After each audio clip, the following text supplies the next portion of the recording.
Bradford. He's PE Senior Vice President of Energy, Sustainability, and Resiliency. He's a principal at Hanson Professional Services. Joining him is Jason Alphonso, PE Program Manager for Facilities Engineering and Tepa Engineering Services. So without further ado, Bill, the floor is yours. Thank you very much, and hopefully everyone can hear me. And thank you for coming back from lunch as well. I anticipate we'll have a lot of other people straggling in as the presentation goes ahead. Let's go back a slide. What a wonderful time to be in the field of energy. There are so many things going on. It's one of those things where it's difficult to keep up with when you look at all the things that are going on in all of our areas, you know, be it microgrids, be it renewable energy, be it battery energy storage, or be it just making sure that we are running efficient. But it is great to be here. I'm Bill Bradford, as was mentioned before. You want to progress? Hi. No, just the slide. Oh, sorry. As was mentioned, I'm Bill Bradford. I am a principal in charge of energy resiliency and sustainability for Hanson Professional Services. We're a nationwide engineering firm with 29 offices, and we're involved in a lot of different markets, but we do a great deal of work with respect to energy, sustainability, and resiliency, as you can imagine.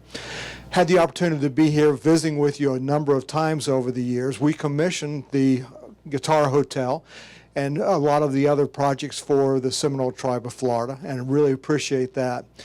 But with me is Jason Alphonso. Well, good afternoon, everybody. Can you hear me okay? Yeah. Yes. There you go. Well, thank you so much. It's really nice to be here today, to be part of this group. This is my first conference with a Native American tribe and talk about energy.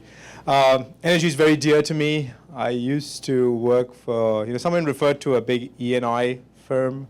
I used to work for what was at that time the world's largest E&I firm. And about 2.5 years ago, I switched to a tribally owned business. And it's the same amount of work, but it's a little more hot. And I really enjoy what I do right now. Professional engineer, professional contractor, all licensed in the state of Florida. My focus areas have been energy, sustainability, but more on the conservation side. So I help tribes, I help individuals, buildings, kind of take it through that phase where they can truly be energy efficient and truly preserve and conserve our planet. So Tepa is a Native American tribally owned business. Our tribe is the Piscataway Band of Nomlaki Indian. It's a small tribe. We're only about 250 tribal members, and they are in Northern California. And over a period of time, they've set up, we're about 500 employees right now. And we are set up in 13 different offices with 17 different lines of business. So it's a pretty diverse mix of an organization offering our services across the country. So, but our biggest focus is to hire tribal members as part of our workforce development, and then where tribes serve tribes. So it's you'll hear from two of my colleagues coming right after this. Was a big impetus on us trying to serve our fellow tribal members, so that's why we're here. So as you could tell from my accent, some people, there's a whole talk about Indian country. I am Indian, all right, but from a different country. So on that note, thanks for having both of us. We really... I'm sorry. I always use that. I could use that. It's pretty unique. But my name doesn't quite give it away, but yes. But yeah, I'll turn it back to Bill to continue our presentation. You want me to move forward, Bill? That'd be good. As I mentioned to start this off, what an exciting time to be in the energy industry. There's so much going on. And what we're going to talk about is where we are now. There's so much going on. If you look at the last 2 years, what has occurred it's just been tremendous. There are so many funding opportunities. There are so many projects ongoing. Then we're going to talk a little bit about the resources available. Others have talked about that. We're engineers. We're here to do the work, to develop the plans, and that's what we focus on. There are others who are going to be able to help you with the resources and some of the things for the funding and such. But we'll go talk about the steps that you can take to make things successful, and then get into summary and question and answer after that. As I mentioned, the last 2 years have just been crazy with the amount of opportunities that have been coming out. If you look at back in 2021 and what happened in there, Executive Order 14008 was signed. It's tackling the climate crisis at home and abroad. And this made sure that the federal government, all the agencies, all the services develop climate action plans. So it's getting the attention. This isn't affecting a private, it's not affecting you as much, but it will affect all of us. The Infrastructure Investment and Jobs Act was signed in November of 21. And you know, when you look at that, the amount of money that came out, that is going to affect all of us. And then Executive Order 14057, catalyzing clean energy, is not going to affect us directly, but it is. Because when you look at what has happened, the federal government is the largest purchaser in the world. And when you look at, everyone has had to develop a climate action plan. All of the federal agencies have to be carbon-free energy by 2030. That's all they can use. By 2035, I think it is, they have to be all EVs or alternative fuel vehicles. And then if you look at, I think it's 2045, all the buildings have to be carbon emission free as well.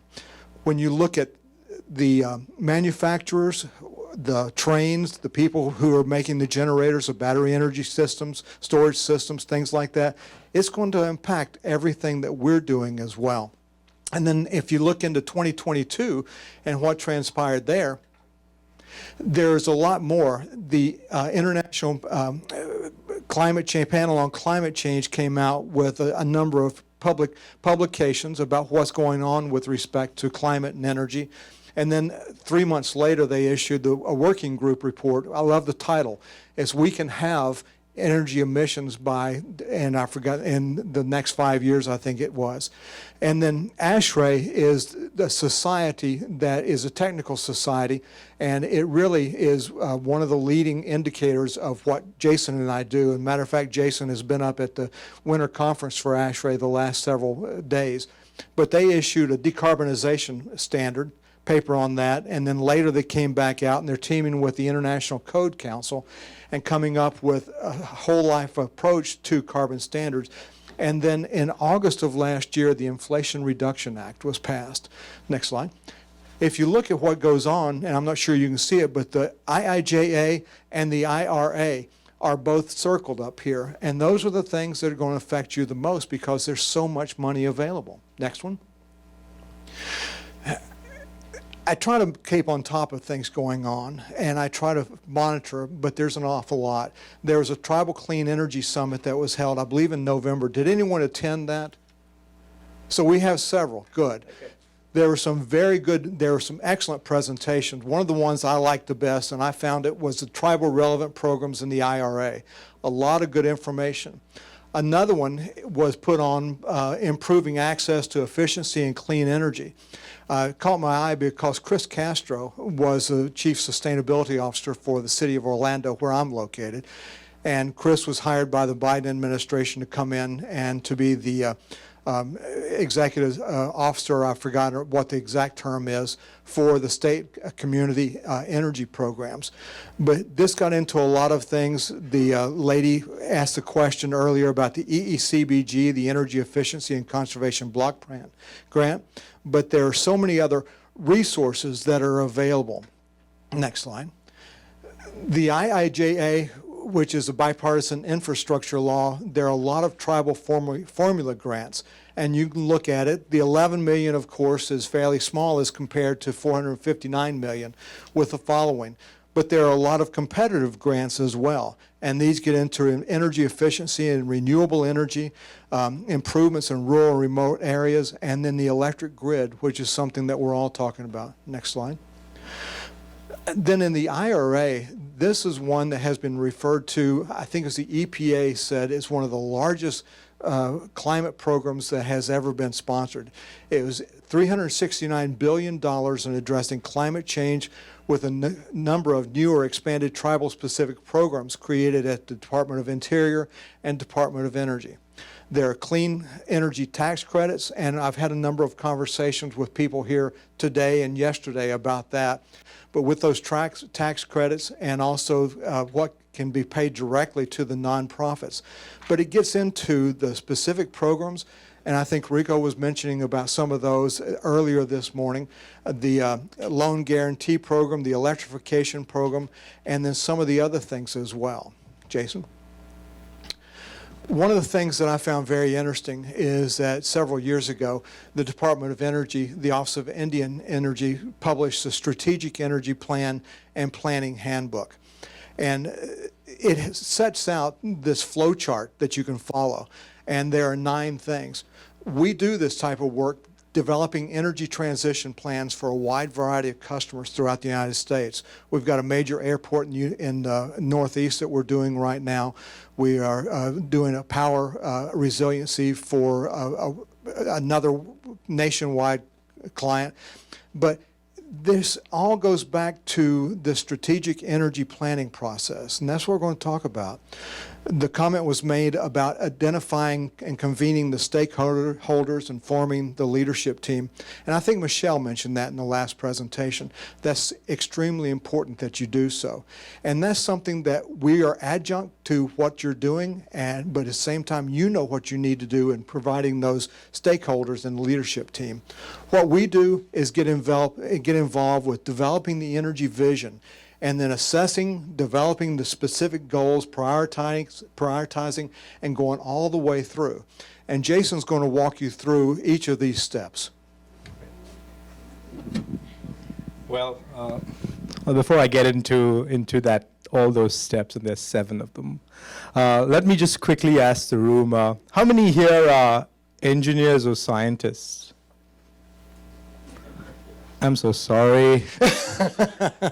That makes, Bill and myself are both engineers, and this can get extremely painful, but it is very important when all the discussions are over, the money's coming in from the government, the other stakeholders, the owners, the tribes, the councils, the lawyers, the consultants, the shareholders, when they are all done, there's an engineer or a scientist that has to pick up the bag and run with it, and that's what we want to sort of help you as in all your work, kind of identify what could you possibly do to take this process, at least the technical portion of this, from one point to the other, and we'll talk about how you can act and what you can do. But a truly eye-opening experience, and I kind of mentioned this to you earlier, I had a chance to see Indian country, your Indian country. As I traveled across this country, the BIA handed us a project where we were tasked with COVID ventilation assessments. And these were 51 schools in 13 states across this beautiful country, right? And as I traveled across this country, I got to see the same part of history that I had read in books and publications during my life here in the United States. And I actually got to see the other half of that story told from a completely different perspective. And it was a very eye-opening experience because I got to see different types of tribes in their own lands, the rich, affluent tribes, and the not so affluent tribes. The tribes that could easily make it happen, and the tribes that are absolutely struggling. And they're struggling with resources, and a good example was that as I went to this school, and we were doing COVID ventilation assessments, and they were trying to get a damper on a ventilation system on the outside air that comes into the building. Everybody who's done a school knows how important that amount of fresh air is to the educational to the educational requirement of that student. I mean, you have to bring in a certain amount of fresh air for each and every student in that classroom. This damper was shut. There was no fresh air coming into it. In fact, when I went into that plenum space, there seemed to be like crumbles of what looked like asbestos-containing material up there. It was painful to see that a situation like that would have been remediated easily had we been in an urban area like my town in Orlando, but it wasn't the case for this tribe. They had to actually pay a person to come from a city 2.5 hours away to replace this damper, paying 4 times what it would cost in an urban city just to get that small work done. But how important that piece of work was for all that was going to happen for that student's educational experience for the whole year, in fact, for years to come, for every student that went into that class. So it was a very eye-opening experience, but it kind of helped me boil this down as part of this presentation to, what should be something that you should look at, so that as you look at these dollars, as you look at these vast sums of money, all these requirements, all this paperwork, all these deadlines, all these timelines, how can we boil it down to 7 short steps for you to execute these projects, right? And this is the engineer's perspective, so here are my 7 steps. So we'll talk about what you have to do. And the first thing is to sort of know where you currently are. You've got to be able to, someone has to give you that input. You've got to set energy and water goals, you develop a strategy, you implement and seek feedback, you measure and verify, you compare and innovate. And I've taken these words, or we've taken these words, Bill and myself, and we boiled it down into these 7 steps. I'm going to give you 15 seconds to look at these 7 steps and sort of identify a word, because we'll be talking about one word at every step as we go through these 7.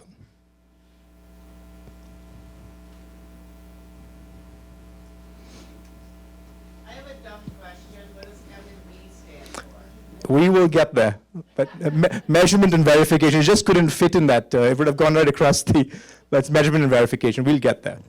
A good question. So now that you've had a chance to look at these seven little steps, and in layman's terms, except for the M&V, we'll get there. So the first step is establish where you currently are. And again, my focus is more on conservation, it's more on sustainability, it's more on determining where you are, where your facility is at today. Right, so you document existing uses, water sources, emissions. Someone's going to come in, an engineer is going to ask you all these questions. So you rather have this up front that says, these are where my utility bills are. These are where my water bills are. This is where this is the number of vehicles I have. Because these questions is something that you will need. And then what you got to do is you got to benchmark that against best practices and the latest technologies, so that you can set some kind of targets. Now, there are different types of benchmarking. Who all are familiar with the LEED process? I mean, it's a requirement in most schools now. That's a good group here. It's a sustainability requirement at schools, it's a sustainability requirement, and even at homes now, any kind of commercial building. That could be something that's more of a aspirant. You are required if you're building a new school, and we are doing that right now by the Four Corners area, right in Arizona. And they want the school to be LEED, but there's a certain amount of things that need to be done to achieve that. So where you are is going to be a starting point. It's going to determine, this is where I start my race, and it'll be something that you will absolutely need. The next thing is looking at goals. So this is number 2. If you remember the 7, the first one was benchmark, the second one was goals, and there are some small stepping stone goals which achieve immediate return on investment. These are the low-hanging fruit. You should be able to sort of do them relatively easily, sometimes with little or no dollars, to achieve your energy efficiency or water conservation goals. Then we have short-term goals, and they could have be a month, they could be 6 months, and you need to show some kind of proof of concept and lead the way towards long-term goals. So yeah, again, we're talking about conservation, we're talking about energy, water, and so then you can, the next level is these goals could also go for a longer timeline, more like a midterm goal, which could be a few months in the making, 6 months, maybe a year, sometimes 2. A longer goal, which could be 5 years. I want to achieve this in 5 years. Like someone, I think one of the early presenters said, they wanted to be resilient. There was an event that happened locally in the state that sort of drove them to do this. They want to develop that resiliency. That could be more of a longer term goal. And finally, you have aspirational goals. You want to be the best in class. That LEED rating I told you, there's something called LEED Platinum. There's something called LEED Gold. There's something like that's called LEED Silver. And those are truly aspirational goals because they will take a lot more of your resources to help achieve those, right? The third step is to strategize, because and this is the point where you may be able to figure out, what do you need to strategize to achieve those goals, whether it was a short-term goal, whether it was a mid-term goal. There would be a certain amount of resources that needs to be allocated for it. So what is necessary to achieve these goals? What kind of energy and carbon reduction are you going to achieve? You may need someone to help you understand that conversion, whether it's the number of vehicles, whether it's the number of facilities, whether it's back to that ventilation project, what kind of savings would you achieve? And again, it's not always dollars and cents. There could be, these are students in the classroom.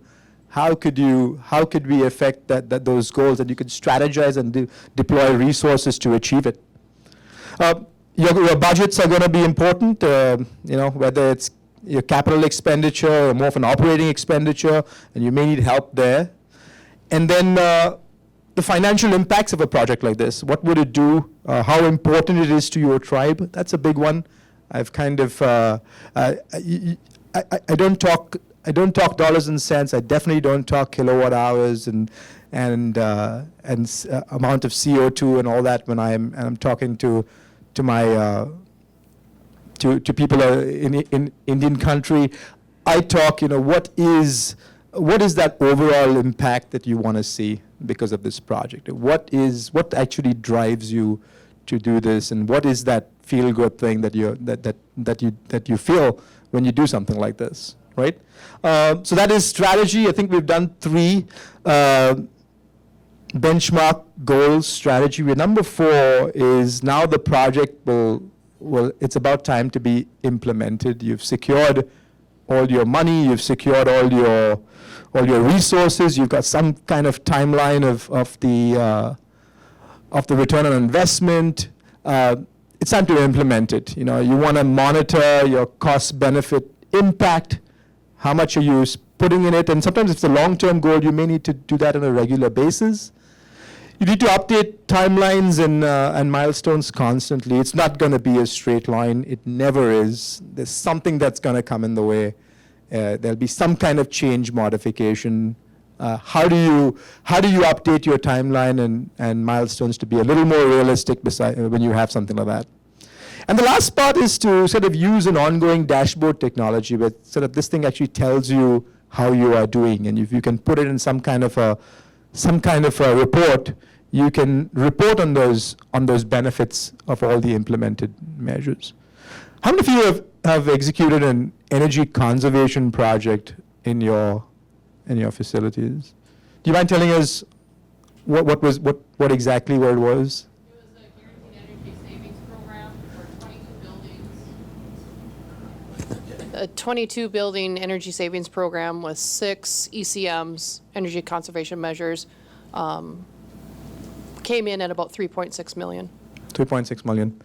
You should be giving this presentation because that's exactly what the kind of project we're talking about, right? That is an energy conservation. There's a certain amount of savings associated over a certain period of time. In my previous slides, I told you I was with a very large E&I firm. We would get an overarching goal. The United States Postal Service, 30% reduction across their entire portfolio. Now, those are a whole bunch. It's not guaranteed savings, but it's a whole bunch of energy conservation measures, a whole bunch. And you need the technical resources to be able to pull off, and the ability to sort of travel this vast country to pull off something like that. But that's exactly the kind of project. Anybody else had an energy conservation or a sustainability project? I know, Harvey, sorry. Yeah, you did yours, and that was, you already told us about your results and some of your challenges. But anybody else had a project at their facility that they implemented that was specific for energy conservation or sustainability? Anybody did a LEED school? Any LEED schools or LEED buildings, LEED facilities? I think you did one, right? Wasn't the one in Afashi, wasn't that LEED? Apache, sorry. In all of our buildings, we follow LEED principles and guidelines to provide the efficiency in the buildings. However, we don't go through the LEED process and stuff because that requires a lot of documentation in order to go and get the certificate. Sure. Yeah, and that's the direction a lot of folks are going, is like we're going to go through the entire process and not actually hit the certification itself, but you've done everything that they want you to do as part of that sustainability goal. You've had one too? Well, I just kind of want to touch on that point, though. Some of the things we found in funding is that if you actually do get the LEED certification, it can really open up a lot more funding, because people have seen that you've actually gone through the effort to do it. I'm doing it. Thank you. Could you repeat what she said, what Tata said? Yeah, she said that that funding, if you actually go through the process and achieve the certification, there's a few more benefits than kind of just doing everything. You'll see the benefits. I'm going to kind of paraphrase it a little bit. You're going to see the benefits anyway in the form of your utility bill and better ventilation, better classroom experience. I'm talking about a school, but some of those additional benefits, and it could be monetary, is when you actually have that certificate that sits on your wall. So, Let me get all right. I've got a question over here. No comment. Here you go. Yep. No, I just want to share that our tribe, Pokagon Band of Potawatomi Indians, actually constructed many of our buildings are LEED certified, and that was done by our architectural engineering company. So with that designation, they're able to secure contracts across the nation. Absolutely. Yeah, they're exactly. So you're taking exactly what it's an aspirational goal. You're using that to further develop your own projects, and so the feedback is important. You want to implement the low-hanging fruit, the quick hits, and you want to illustrate the benefit of that process relatively quickly to your stakeholders. There's nothing like taking a win and saying that, I achieved this, it was small, it helps morale, it's a great reporting tool for your tribal council or your leadership. And always, I think this is real important. I kind of see a lot of people doing things by themselves and not telling anybody. Some chuckles there, but yeah, there's a lot of people that just do stuff and don't quite beat their chest. But here is you close that loop with leadership. You can answer questions that may arise. They'd say, there's a whole bunch of money that you took from me. What have you achieved? And you could say, this is what I have achieved. You can receive feedback and mitigate concerns. You will want to pick this up now, further versus later. You don't want to wait all the way to the end and say, oh, but you're missing this. And I was like, you should have told me that when I started, but that's the thing you can ask. So you receive input so you can revise course if needed. Sometimes people have aspirational goals and say, I want to get to this, and use LEED again. I want to get to LEED Platinum. And the project starts, people are working it, you do the model, you do all the effort, and you don't quite get there, and you'll have to sort of, if you don't quite keep everybody in the loop on a regular basis, that stakeholder, or someone who possibly wrote your charter and set you off on a path to get this done, will be rather disappointed because, I told you to get LEED Platinum, what are you doing with LEED Gold? So you want to keep them in the loop. And if you can establish a regular reporting cycle, keep that on a regular basis, whether it's a little announcement on a social network, whether it is a little flyer that goes out to leadership a little email, possibly every month, saying, this is where my project's at, this is what we're doing, this is what we hope to do. That's the question, what is M&V? That's M&V, measurement and verification. Now, measurement and verification, especially in the project that you described, in performance contracting, M&V is a very important aspect of closing out a project. Is someone is guaranteeing a certain amount of savings. They're saying, you're going to save, I'm going to use $300,000 across these 21 buildings over a period of, in a month. I'm just saying, let's say they're big buildings, right, or over 6 months. You need someone to actually go in there and verify it, because things could change. Like, you could have a classroom that has 100 people, a school building has 100 people, and then suddenly you close out another school and they send you another 200 students to your school, and now suddenly your school has 300 students. That's an additional lighting load. If there's additional times involved, that's an additional heat load. So if there's additional HVAC involved, and that could skew up a whole of the, that could mess up, in fact, a whole bunch of the actual goal. And that's what M&V. M&V says, now you've got to right size to, first you've got to measure and verify what was actually done versus what you would say would do. And this is normally sometimes done by a third party. Or you could right size your efforts going forward based on that. So remember, we started off with benchmarks. We said benchmarks. Now you want to compare to those benchmarks. Yeah? And these are some of the more common energy benchmarks. Is Energy Star. It's the DOE product. All you DOE folks, it's been around for a long time. It gives you a really good feel for what your building's doing compared to buildings across the similar buildings across a certain amount of portfolio. ASHRAE has its own. It's called Building EQ. There's Energy Use Index, intensity, water use intensity, and these are some other ones that relates to carbon.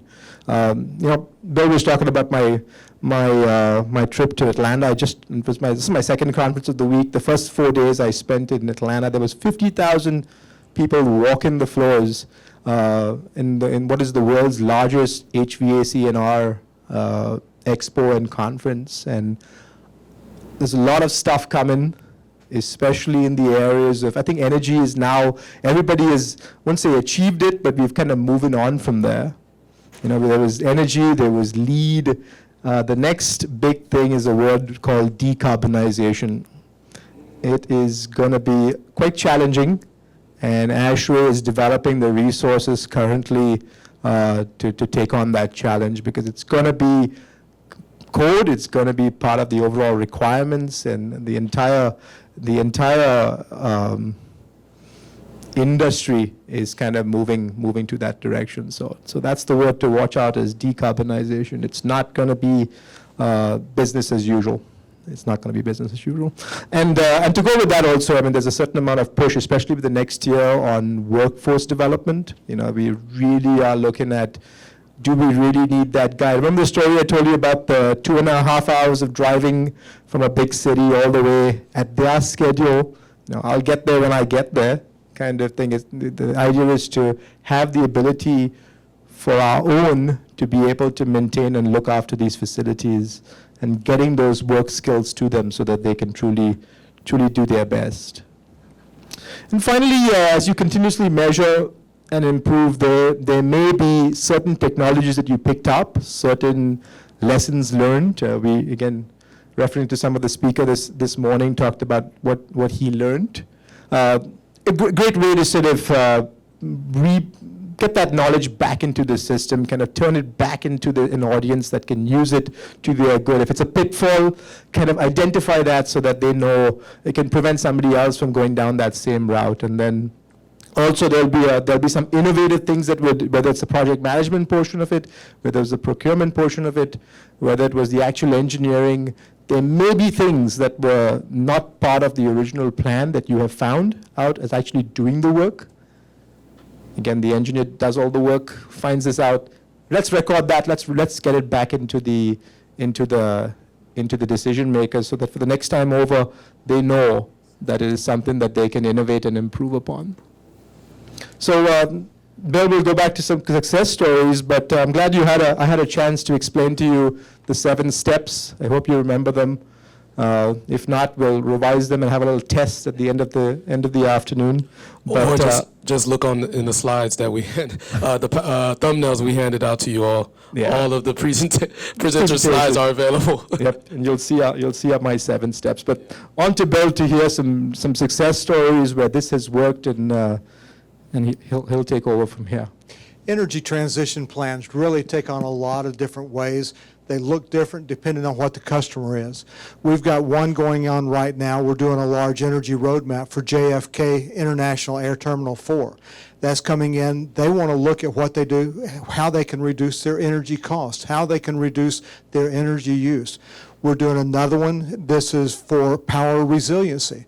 This is for the Airport Cooperative Research Program, and we're looking at airports across the nation, looking at the energy resiliency, because there are so many things that are going to electric, so much that are going in with the electric vertical takeoff and landing, the electric vehicles that will be rented at the airport, a lot of things like that.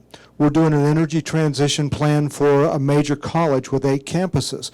What they're looking at is doing away with Scope 2 emissions by 2032. And Scope 2 emissions are the emissions that would come from buying power from FPL down here, Glades Electric over in the middle part of the state, Orlando Utility, whoever that may be. And then we've got another national client who has buildings all over the country.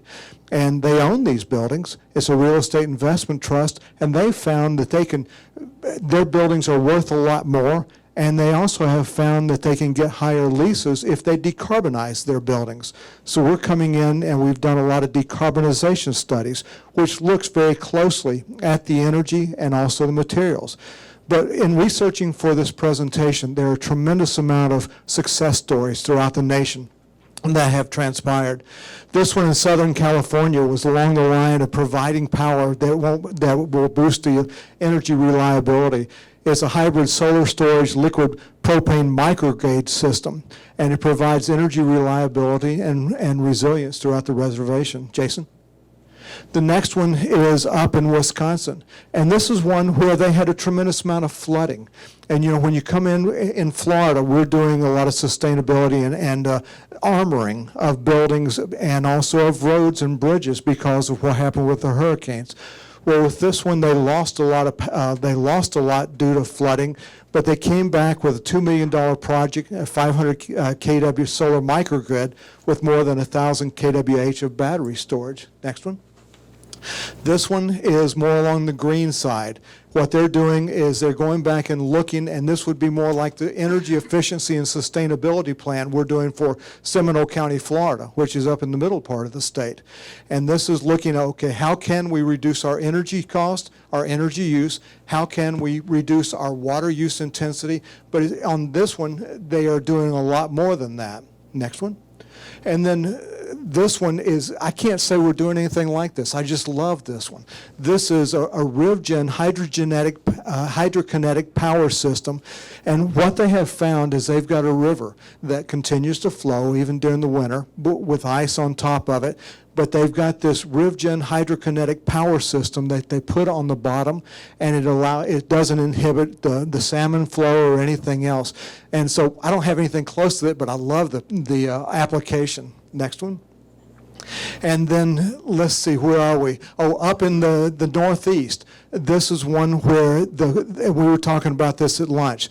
The power cost on the south of the Canadian border is much higher than it is north of the border, and this goes across. And so what they've looked at is how they can plan ahead, how they can bring in, make an energy transition plan to use energy efficiency, less intensive lighting systems, different types of HVAC systems that do not use as much energy, so they can reduce their cost, and then they'll come in with all kinds of renewable type. The Eastern Band of Cherokees did a 700 kW solar system. We have been doing for another county in the state of Florida energy audits for about 15 or 20 of their facilities throughout, with the intent now they've asked us to come back and design solar systems for that. But the main thing was, let's figure out how we can reduce our total energy cost first, so we don't have to go ahead and pay for more renewable energy. Or if we do want to use that much renewable energy, how can we use it for other things? Is that dollar signs? Okay, good. I didn't know if it was dollars or not. But the energy efficiency is something that's just absolute key to this. So, and then, kudos to Harvey and kudos to the Seminole Tribe of Florida. What you've done here, the presentation this morning. I walked up to Harvey yesterday, and I've known him for several years, and I said, I have been researching, and I'm just so fascinated with what you've done at Big Cypress, and then also up at Brighton. And so we talked about that, and I was fascinated by what they've got going on. But all of this is an energy transition plan. So now we've talked about successes and what it goes down to. We've also talked about there's funding. Funding's available through the IIJA and through the IRA. As I said earlier, there are people here that are much more adept at talking to you about the funding. We're here because of the technical skills and what we can do with respect to energy. But you now know how to proceed. Jason was talking about the process, the 7 steps. And these are something that everyone follows. They just make sense. We talked about success stories, and there are multiple other success stories that you can look at and learn from. But in closing, I want to say now it's your turn. This is something that anyone can implement. The money is there, the technology is there, the knowledge is there. You know how to do it. Go do it. We'd love to answer any questions you may have. Questions, comments? Or I can go down and get dessert for everybody. No. Yes, ma'am. Tada. Up in front. Yeah, can I give you the mic, Tada? I can also speak really loudly. No, for the online. We want the online listeners to hear in, so. Okay. Awesome. Thank you. I'm going to ask you because I heard you mention water, and I really am passionate about clean water. So what exactly are you recommending to people in their water conservation measures and methods? I'm recommending a lot of things. I mentioned the Seminole County project that we did. We came in and we're looking at the buildings, the water use intensity, and we're comparing that. We benchmark and we go back and compare it. And we have found some buildings that are using 3 and 4 times the amount of water as compared to what the rest of the nation buildings are doing. And so the next step is, okay, we've got to find out what is the problem. Is it toilets that are broken? Is it fixtures that are broken? Have they got, practices that need to be replaced? And then they also asked us to look at something else, and that was they're doing a large expansion. And so they said, what can you recommend from a sustainability aspect for us? Well, they've got massive chillers and cooling towers supplying this large complex. One of the first things we did is said, okay, you've got condensate that's coming from each of the air handling units. You're wasting that. You're pouring it out. You've got to go ahead and you've got to reclaim that and bring it back to one cistern. And that way you'll be able to use it for makeup water for the cooling tower, for a lot of other things. And then for the land applications, we do a lot of stuff along that line as well. But those are some that come to mind immediately. Okay. Did I get snaps again? Yes. Good. Snaps. I think there was one back in the back. We have a question in the back? Okay, Adam. You've got him running on his birthday. He's not supposed to have to do that. Okay. So this is a process that obviously takes a lot of time just in the planning process itself. So what recommendations do you have as far as planning processes that can outlive political cycle and changes in leadership? I wish you success with that. I think there are so many variables on that you have to make sure that one that we're doing, we had a champion. And I thought, okay, with this champion, this is going to carry on. Well, the champion left for somewhere else. But we've been able to develop another champion with the county commission, and they're able to do it. With some of the large institutional type, it's one of those where you've got to make, going back to what Jason was talking about, the feedback. You've got to celebrate the successes, and part of celebrating the successes is making sure that everyone knows things are going well. They're saving money, they're saving energy, and that type of thing helps to, if you have administrators or if you have people leave, it helps to engage others who will be a part or an advocate for you. So, did that answer your question? As much as you Yeah. could? Okay. For the You most know, it really is one of those, there are so many things that are political that you have no say over, but at the same time, as we were talking earlier with the gentleman who's not here at the moment, you know, do the right thing. And as long as you do the right thing, publicize it and make everybody aware, you may lose some, but at the same time, you may continue on with a lot better. Sherry, you had a question? Yes, ma'am. Right. I actually want to respond to that question. Good. With some of the tribes that we've worked with, we've realized that the power of a resolution goes a long way to keeping the plans that one iteration of an administration put in place.